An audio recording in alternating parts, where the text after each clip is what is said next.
Assalamu alaikum UFC көрмандары. Бүгүнкү жаңылык Генри Сехудо жана Хамзат Чимаев экөөсү Данаойтка сет тармакта кайрылды. Жана Уитакер Адесanya менен боло турган реваншы тууралуу оюн пикирин билдирип өттү. Алдыда ушул тууралуу маалыматтарды айтып өтөм. Достор, бир жумага эс алууга чыгып видео чыгарбадым. Мындан ары тез чыгарууга аракет жасайм. Сиздер поддержка кылып тургула, видеого лайк басып ошол жетет мага болгону. Эки салмактын чемпиону Генри Сехудо достор. Кече 65 килограмм салмактын чемпиону Александр Волконовский менен рингке саллашаарын каалап, UFC организацияларына кайрылган. Жана Данаойтка да сөзүн билдирип өткөн сет тармакта. Эй СПММА, сураныштарды сурамжылоону баштайсыңбы? Элдер кийинки сопернигим Александрды көргүсү келди. Дана Уайт, төлөп бер мага Алекс менен мушташайын поезд үчүн.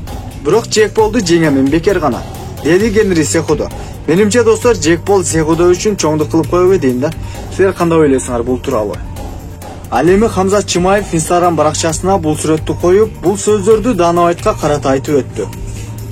Дана Уайт Pro, бир түндө эки мушкер менен беттешем. Бул нерсе үчүн мага мүмкүндүк бер.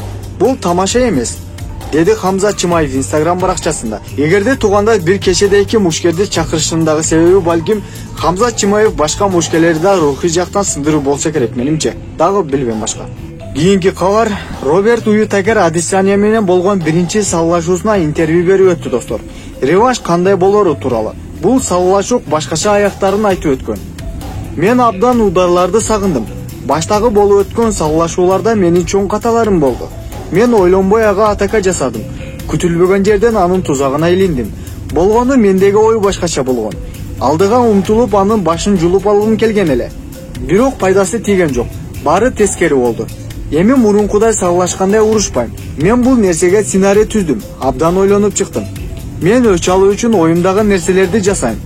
Бул реванш башкача болот, деди Роберт Уитакер. Буйруса достор, 12 февраль күнү Уитакер жана Адесanya экөөсүнүн реваншы болот. Буйруса 12 февралдагы реваншка кимди колдойсуз? Уитакер же Адесanya? Ушул тууралуу оюңарды жазып өтсөңөр болот комментарийга. Бүгүнкү кабарлар ушул маалыматтар менен жыйынтыкталат достор. Эгерде каналда жаңы болсоңуз, каналга катталыңыз жана видеого лайк басыңыз.